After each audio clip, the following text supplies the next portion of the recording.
자, 이제 비틀 스프라이트 원본이 사라지는 코드를 작성해 볼게요. 비틀 스프라이트를 클릭해서 선택하고요. 제어 분류에 만약 뭐뭐라면 블록을 가져와서 일단 빈 공간에 이렇게 떨어뜨려 놓습니다. 만약에 어떠어떠한 조건이 충족되면 큰 벌레가 사라진다 라는 식으로 코드를 작성하면 될 것 같은데요. 큰 벌레가 사라지기 위한 조건은 무엇일까요? 사실 작은 벌레, 즉 비틀 스프라이트의 복제본이 삭제되는 조건은 아주 단순했어요. 돛 스프라이트에 닿는다는 조건만 충족되면 삭제되었죠.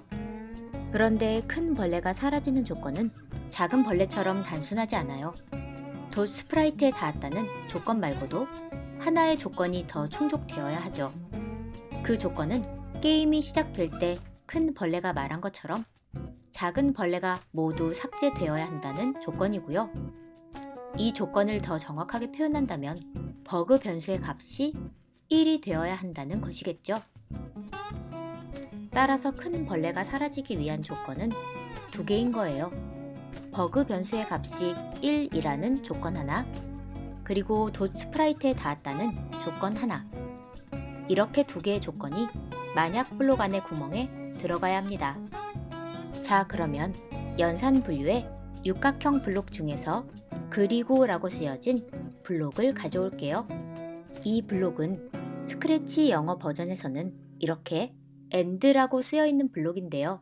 한글 버전에서는 그리고 라고 번역되어 있죠. 이 블록은 그리고 라는 단어의 왼쪽과 오른쪽에 있는 두 조건이 모두 충족되는지를 검사하는 블록이에요.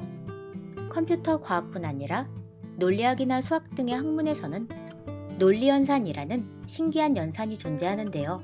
보통 우리는 연산이라는 단어를 들으면 덧셈이나 뺄셈 같은 숫자를 이용한 연산을 떠올리게 되는데요.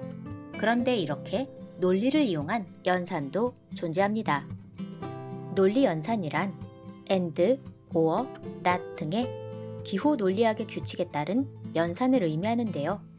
지금 우리가 사용하는 and 연산 블록은 and라는 연산자의 왼쪽과 오른쪽 조건이 충족되었을 때, 즉 왼쪽 조건과 오른쪽 조건이 모두 참이 되어야만 and 연산의 결과가 참이 되어서 and 연산 블록이 조립된 만약 블록 내부의 명령어가 실행됩니다. 이번 게임에서 사용하지는 않지만 우리말로 또는 이라고 번역된 or 연산은 연산자의 왼쪽과 오른쪽 조건 중 하나라도 참이 되면 연산 블록이 조립된 만약 블록 내부의 명령어를 실행하게 되는 차이가 있어요. 자, 다시 우리 게임으로 돌아와 볼게요. 그리고 라고 쓰인 연산 블록의 왼쪽 구멍에는 버그 변수의 값이 1이라는 조건이 들어가야 하니까요.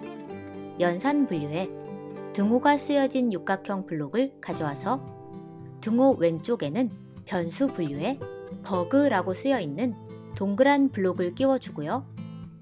등호 오른쪽의 값은 1로 바꾼 다음에 이 블록을 그리고라는 글자 왼쪽에 이렇게 끼워 넣습니다. 그 다음에 그리고 연산 블록의 오른쪽 구멍에는 감지 분류에 마우스 포인터에 닿는가 블록을 가져와서 끼워 넣고 내용을 돛으로 바꿔줍니다. 자, 이제 이 길쭉한 블록 전체를 만약 블록에 조건을 입력하는 구멍에 이렇게 끼워 넣습니다. 이렇게 조립한 명령어의 의미는 만약 버그 변수의 값이 1이고 그리고 돛 스프라이트에 닿으면 2 되겠죠. 이 두 개의 조건이 모두 충족되어서 그리고라는 연산의 결과가 참이 되면 만약 블록 내부의 명령어가 실행되면서 큰 벌레가 사라지고 게임이 종료되게끔 만들어 볼게요. 제어 분류에 멈추기 모드 블록을 이렇게 끼워 넣고요. 그리고 이 만약 블록을 초록 깃발 클릭했을 때 블록 아래에 연결된 무한반복 블록 안에 이렇게 집어 넣을 건데요. 잠깐 블록이 겹치지 않게 정리해 둘게요. 자, 이렇게 설정하면 큰 벌레인 비틀 스프라이트가 1초마다 복제본을 만든 후에는 이 만약 블록이 실행되어서 큰 벌레가 사라지는 두 개의 조건을 검사하게 됩니다. 그러면 이제 작은 벌레가 모두 삭제되었을 때 강아지가 큰 벌레에 닿으면 게임이 잘 종료되는지 확인해 볼 건데요.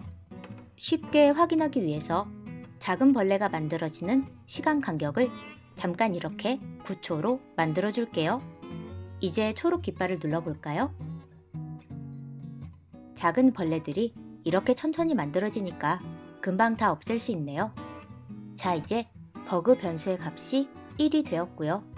이 상태로 강아지를 움직여서 큰 벌레와 닿게 만들면 지금 보시는 것처럼 여러 번 번쩍이다가 게임이 종료되는데요. 이렇게 여러 번 번쩍이는 이유는 조금 전에 나 자신 복제하기 블록 아래의 대기 시간을 9초로 바꿨기 때문에 만약 블록 안의 조건을 9초마다 검사하게 되기 때문이에요. 그래서 강아지가 큰 벌레에 닿은 후에도 9초 기다리기 블록이 실행 중이어서 몇 초가 더 지난 후에야 이 만약 블록이 실행되므로 그 몇 초 동안 이렇게 번쩍거리다가 게임이 종료되는 거죠. 이 대기 시간을 이렇게 3초로 바꾸면 게임이 종료되기 전에 강아지가 번쩍거리는 시간이 짧아지게 됩니다. 그러면 이제 큰 벌레가 사라지면서 버그 제로라는 말풍선이 나타난 후에 게임이 종료되도록 순서대로 설정해 볼게요. 형태 분류에 색깔 효과를 0으로 정하기 블록을 가져와서 멈추기 모드 블록 위에 끼워 넣어주세요.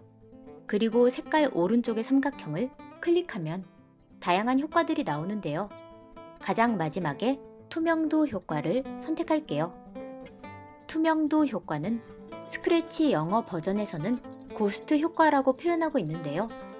0에서 100까지의 값으로 설정할 수 있고 값이 100일 때는 스프라이트가 완전히 투명해져서 전혀 보이지 않는다고 합니다.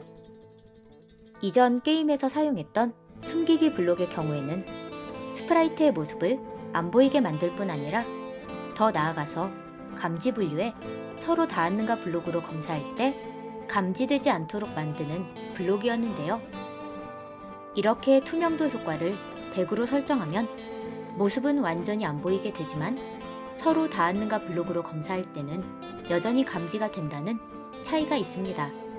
그래서 이렇게 큰 벌레의 투명도 효과를 100으로 설정해서 안 보이게 만들되 감지는 되도록 만들어서 마치 큰 벌레가 사라진 것처럼 보이는 동시에 강아지는 여러 번 번쩍이게 만드는 거예요. 자, 그리고 큰 벌레도 사라졌으니까 버그 변수의 값을 1 줄여서 버그 변수의 값이 0이 되어야겠죠. 변수 분류에 버그를 1만큼 바꾸기 블록을 가져와서 값을 -1로 바꿔 써주고요. 그리고 마지막으로 형태 분류에 안녕을 2초 동안 말하기 블록을 연결한 뒤에 안녕 대신에 버그 제로라고 바꿔서 써줍니다. 이렇게 설정하면 강아지가 작은 벌레를 모두 없애고 큰 벌레를 잡았을 때 게임이 그냥 끝나는 게 아니라 큰 벌레의 모습은 사라지지만 여전히 큰 벌레가 강아지에 감지되어서 버그 제로라는 말풍선이 나온 이후에도 2초 정도 강아지가 번쩍번쩍 빛난 후에야 게임이 종료됩니다. 지금 벌레가 3초마다 만들어지게끔 설정되어 있는 상태인데요. 일단 이 상태로 초록 깃발을 눌러서 빠르게 작은 벌레들을 없앤 뒤에 조금 전에 설정한 내용들이 잘 실행되는지 확인해 볼게요. 우리가 설정한 대로 큰 벌레가 모습을 감춘 후에 버그 제로라는 말이 2초 동안 나타나고요. 그동안에도 강아지가 큰 벌레를 계속 감지해서 번쩍번쩍 거리다가 게임이 종료되네요. 자, 그럼 다시 작은 벌레를 만들어내는 시간 간격을 1초로 바꿔주고요. 큰 화면으로 게임을 플레이하면서 잘 실행되는지 확인해 볼게요. 지금 보시는 것처럼 강아지가 위아래로 움직일 때 20만큼 움직이니까 너무 빠르네요. 강아지의 Y좌표 변화량을 다시 10으로 바꿔줄게요. 다시 전체 화면으로 플레이 해볼게요. 네, 이 정도 속도가 적당할 것 같네요. 그러면 저는 마지막으로 재미있는 이야기 하나를 들려드리면서 마무리할게요. 이번 게임에서 만든 변수의 이름이 버그였죠. 영어로 버그는 벌레라는 뜻이지만 사실 오래전부터 과학자들은 버그라는 단어를 기술적인 문제를 비유하는데 사용했다고 합니다. 심지어 토머스 에디슨도 1878년에 작성한 편지에서 이러한 기술적인 문제를 버그라는 단어로 비유했다고 하는데요. 더 재미있는 일화도 있어요. 1940년대 하버드 대학에서 컴퓨터를 사용하던 중에 반복해서 오류가 발생하는 이유를 찾지 못하다가 컴퓨터 내부를 들여다보니까 정말로 말 그대로 벌레가 그 안에 갇혀 있어서 계속 오류를 발생시키고 있었다고 해요. 그 벌레는 나방이었다고 하는데요. 이 일화는 벌레, 즉 버그 때문에 기술적 오류, 즉 버그가 발생했다는 점 때문에 무척 유명해졌다고 하죠. 이러한 기술적 오류인 버그를 찾아내서 고치는 작업을 디버깅이라고 합니다. 말 그대로 벌레를 잡는다는 뜻이겠죠?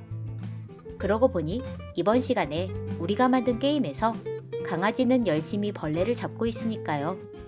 이번 게임은 디버깅 그 자체라고 할 수 있겠네요. 자, 그럼 저는 여기서 마무리하고요. 5번째 게임과 함께 돌아올게요.